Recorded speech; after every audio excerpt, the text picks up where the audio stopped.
Spain.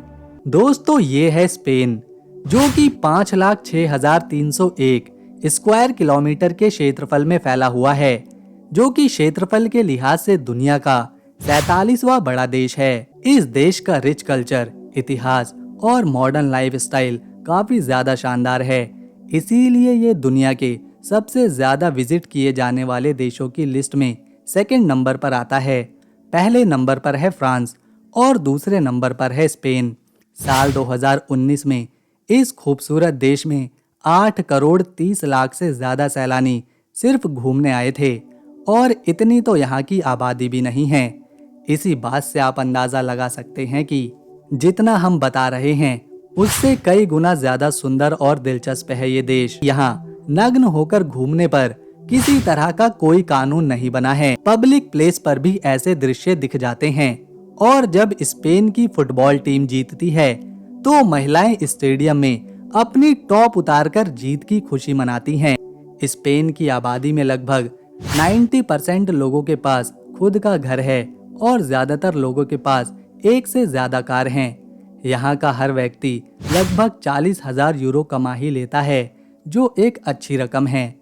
यहाँ शिक्षा को काफी महत्व दिया जाता है, तभी तो बच्चा 6 साल का होते ही स्कूल जाने लगता है। 6 साल से लेकर 16 साल तक के बच्चों को शिक्षा अनिवार्य है, जो प्राइमरी से लेकर सेकेंडरी एजुकेशन तक बिल्कुल फ्री है। शिक्षा के अलावा स्पेन में सभी स्पेनिश लोगों के लिए स्वास्थ्य सेवाएं बिल्कुल फ्री हैं। इसे यहाँ पर स्पेनिश नेशनल हेल्थ सिस्टम के तहत चलाया जाता है। जहाँ दुनिया में ज्यादातर देशों में शादी की उम्र लड़की के लिए कम से कम 18 साल है और लड़के के लिए कम से कम 21 साल, तो वहीं स्पेन में ये चीज थोड़ी अलग है। यहाँ पर 18 साल में कानूनी रूप से शादी की उम्र रखी गई है, लेकिन अगर लड़का और लड़की के साथ उनके माता पिता शादी के लिए राजी होते हैं तो फिर वो 15 या फिर 16 साल की उम्र में भी शादी कर सकते हैं। ये है स्पेन की राजधानी मैड्रिड शहर, देश का सबसे बड़ा शहर। इसे लगभग 9वीं शताब्दी में बसाया गया था, जिसका विकास 15वीं शताब्दी में किंग फिलिप सेकंड ने किया था। वैसे तो पूरी दुनिया में कई रेस्टोरेंट्स मौजूद हैं जो काफी सालों से चलते आ रहे हैं, लेकिन दुनिया का सबसे पुराना रेस्टोरेंट इसी शहर में मौजूद है। यह है सोब्रिनो दे बॉस्टन रेस्टोरेंट, जिसे गिनीज बुक में भी दर्ज किया गया है, क्योंकि ये दुनिया का सबसे पुराना रेस्टोरेंट होने का खिताब अपने पास रखता है। इस रेस्टोरेंट को 1725 में खोला गया था, जो आज भी लोगों को उसी जमाने की याद दिलाता है। पिछले 350 सालों से लोग यहाँ पर लगातार आ रहे हैं, खाना खाते हैं, वाइन पीते हैं। बहुत से मशहूर लोग और लेखकों ने इस रेस्टोरेंट के बारे में अपनी किताबों में भी लिखा है। लंदन और बर्लिन शहर के बाद मैड्रिड यूरोप का सबसे बड़ा शहर है। स्पेन के लोगों को पार्टीज करना बहुत पसंद होता है। शायद यही वजह है दुनिया में सबसे ज्यादा बार्स यहीं पर रजिस्टर हैं। यहाँ की हर गली के नुक्कड़ या फिर चौराहे पर आपको कोई ना कोई बार देखने को मिल ही जाएगा। यहाँ 3 लाख से भी ज्यादा बार्स मौजूद हैं। लोग काम खत्म करते ही तापस नाम की डिश के साथ बैठकर यहाँ बियर पीते हैं।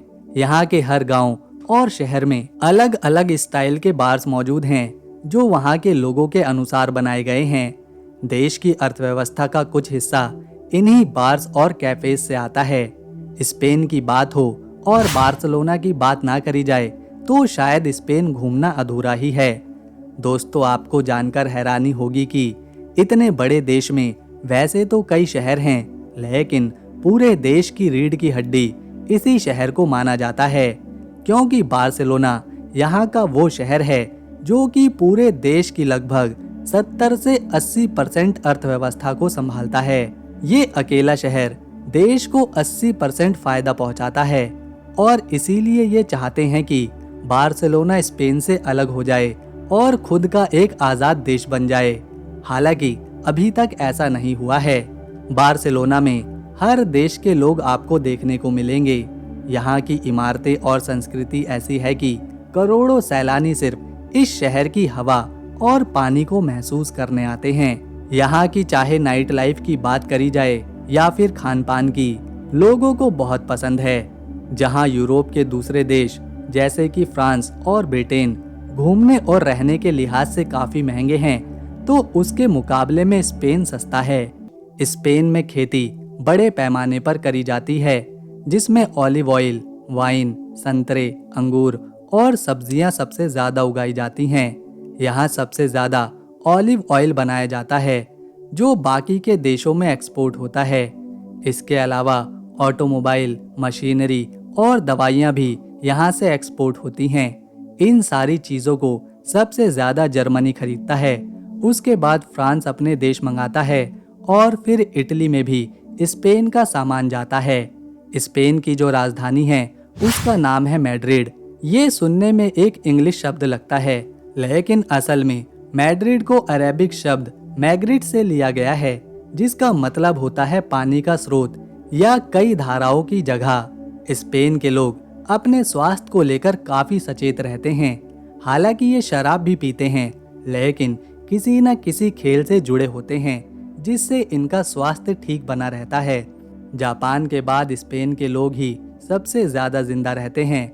जहां जापान के लोग औसतन 85 सालों तक जिंदा रहते हैं, तो वहीं इसके बाद स्पेन के लोग 82 सालों तक औसतन जिंदा रहते हैं। 20 यहाँ पर हर साल अजीब अजीब खेल खेले जाते हैं। ला टॉमिटैनो है, जिसे टमाटरों की फाइट बोला जा सकता है, यहीं पर खेली जाती है। लोग लड़ते हैं, लेकिन इसमें लोग एक दूसरे पर टमाटर फेंक कर मारते हैं। इस त्योहार को हर साल अगस्त के आखिरी बुधवार को मनाया जाता है। ये त्योहार इतना फेमस और मजेदार है कि विदेशी नागरिक खासतौर पर इसे मनाने स्पेन चले आते हैं। बताया जाता है कि 1945 में कुछ लोग एक परेड में शामिल हुए थे, जो कि युवा थे। उनकी आपस में ही कहासुनी हो गई और उन्होंने एक दूसरे पर टमाटर मारना शुरू कर दिया। ये चीज वहां मौजूद लोगों को इतनी पसंद आई कि सभी ने एक दूसरे पर टमाटर मारना चालू कर दिया।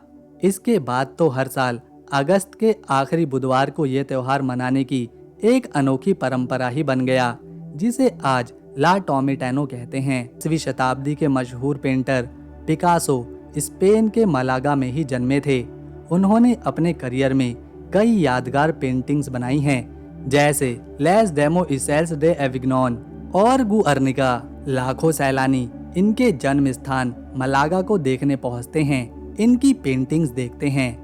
स्पेन के शहर जितने खास और मॉडर्न हैं, उतने ही सुंदर यहाँ के गांव हैं। उनमें से एक है रोंडा गांव। ये गांव स्पेन के एंडालुसिया रीजन में आता है। ये गांव अपने शानदार प्राकृतिक दृश्यों, ऐतिहासिक इमारतों और फोटो खिंचवाने के लिए मशहूर है। यहाँ पर आपको पुएंटो नुएवो नाम का एक बड़ा सा पत्थर से बना पुल देखने को मिलेगा। ये पुल गांव को 2 हिस्सों में बांटता है। रोंडा के ऐतिहासिक केंद्र भी यूनेस्को वर्ल्ड हेरिटेज साइट्स में शामिल किए जा चुके हैं। गांव के आसपास के पहाड़, वैलीज ट्रैकिंग करने वालों को और आउटडोर एक्टिविटीज एडवेंचर करने वालों को खूब पसंद हैं। दोस्तों, स्पेन का इतिहास काफी पुराना और दिलचस्प रहा है।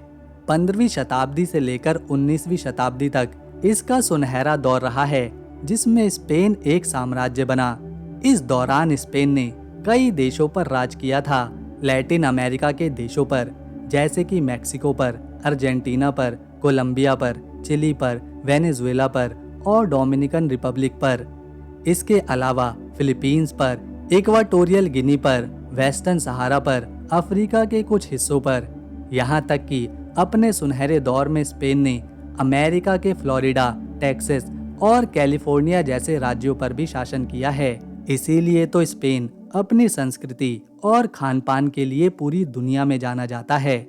स्पेन के लोग पढ़े लिखे माने जाते हैं, क्योंकि यहाँ की साक्षरता दर 98.5% की है, यानी कि यहाँ के ज्यादातर लोग पढ़े लिखे हैं। स्पेन में शिक्षा के 2 प्रकार हैं। एक तो स्पेनिश शिक्षा का सिस्टम है और दूसरा ब्रिटिश शिक्षा का, जिसे जहाँ पढ़ना है वो अपनी मर्जी से उस सिस्टम में पढ़ सकता है।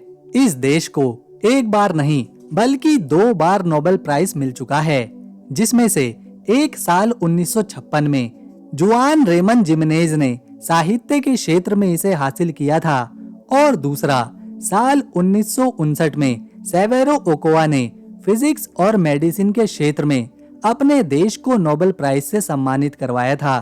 तो दोस्तों, ये था एक बेहद ही अनोखी संस्कृति वाला देश स्पेन। अगर आपको हमारी इन्फॉर्मेशन पसंद आई तो इसे एक लाइक दें, शेयर करें और चैनल को सब्सक्राइब कर बेल आइकन जरूर दबाएं।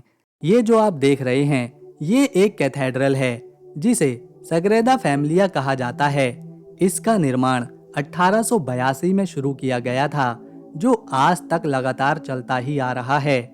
आज भी यहाँ कई क्रेनें, मशीनें लगातार काम कर रही हैं इस कैथेड्रल को पूरा करने में।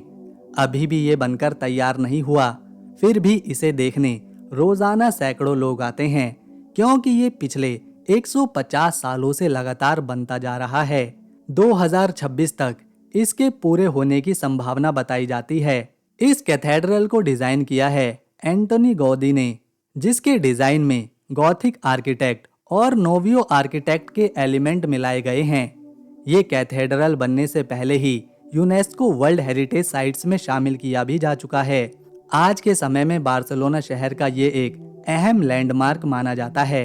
स्पेन में कुल मिलाकर 17 रीजन्स हैं, जिसमें 4 करोड़ 80 लाख के आसपास लोग रहते हैं, जिसमें महिलाएं ज्यादा हैं।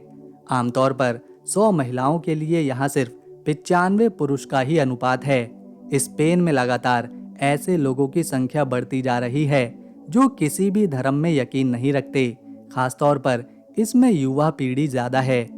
4 करोड़ 80 लाख की आबादी में लगभग 70% लोग ईसाई धर्म को मानते हैं। 3 से 4% में मुस्लिम यहाँ पर रहते हैं और 20 से 25% में लोग किसी भी धर्म में यकीन नहीं रखते। स्पेनिश जो भाषा है उसे दुनिया की सबसे रोमांटिक भाषा माना जाता है।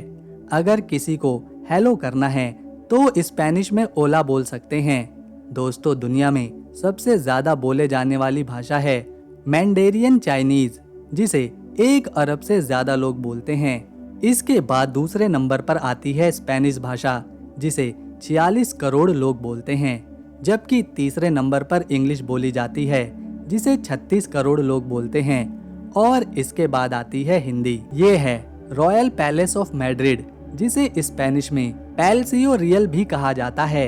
ये स्पेन का ऑफिशियली महाराजाओं का घर था। इस महल को शहर की पहचान भी माना जाता है।